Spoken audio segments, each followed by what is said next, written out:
itu? Ya hidup kan harus ada sistem.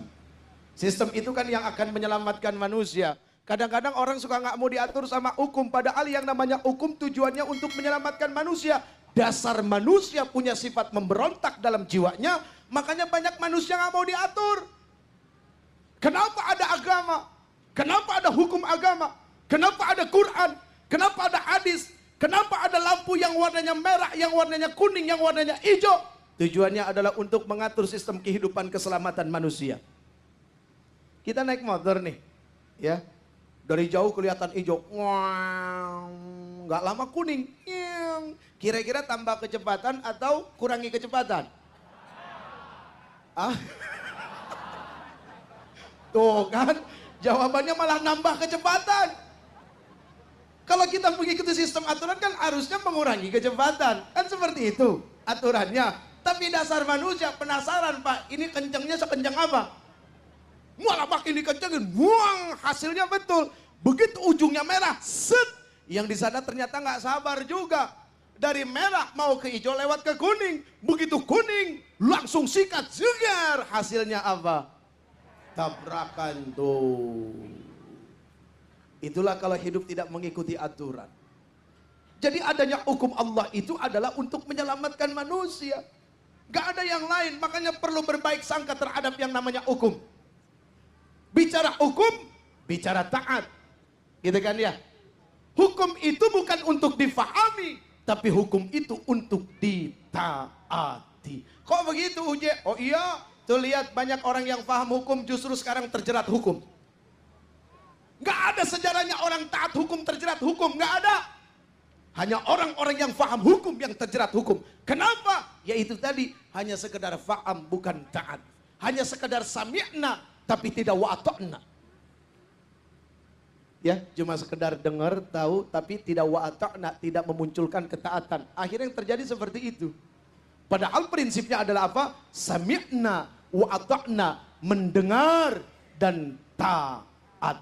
Wah, kalau mau cari contoh prototipe manusia taat gampang. Prajurit, tentara, tuh contoh ketaatan. Ini kenapa jadi tepuk tangan, Bang? Narsis, Bang. Tapi memang betul, jujur kok. Ya, prajurit itu makhluk paling taat. Makanya prototipe mencari taat itu gak usah jauh-jauh. Lihat aja prajurit. Ya, wah langsung. Ayo, maju. Berhenti, berhenti. Perang, perang. Duar, mati, mati. Udah begitu aja. Tuh prajurit. Benar gak, Bang? Itulah taat. Taat itu tanpa syarat. Taat itu tanpa banyak tanya. Sekarang ini banyak muncul manusia-manusia yang terlalu banyak nanya terhadap hukum. Ada seorang syekh, seorang mursyid, seorang ulama besar. Mencoba menganalogikan secara sederhana tentang orang yang terlalu banyak nanya hukum.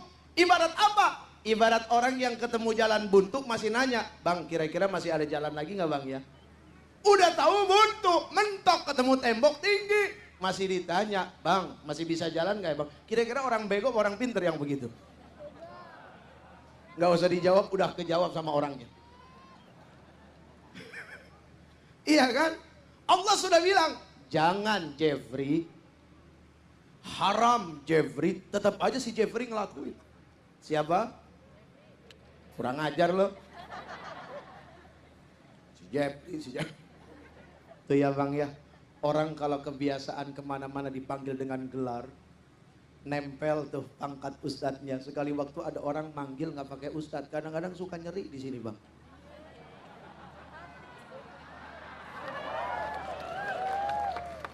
Kenapa kok nyeri? Oh, berarti sakit jiwa. Harusnya kan tidak harus nyeri ya. Jeffrey, apa yang keliru? Tidak salah, memang betul namanya Jeffrey. Ustadz, itu kan hanya tempelan. Tempelan yang bisa bikin selamat, yang bisa bikin gak selamat. Aduh, jadi Jeffrey aja susah, Bang. Jika si Jeffrey seorang suami, nanti di yaumil mahsyar ditanya sama Allah bagaimana dia mendidik istrinya. Kalau dalam Quran mendidik istri-istrinya. Kalau dalam Quran, ada yang mau protes? Kalau ucapan saya mendidik istrinya. Tapi kalau ucapan Quran mendidik istri-istrinya. Ada yang protes? Bagus. Tatu istri prajurit namanya. Tepuk tangan dong.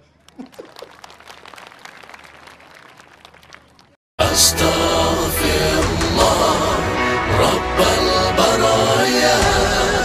Astaghfirullah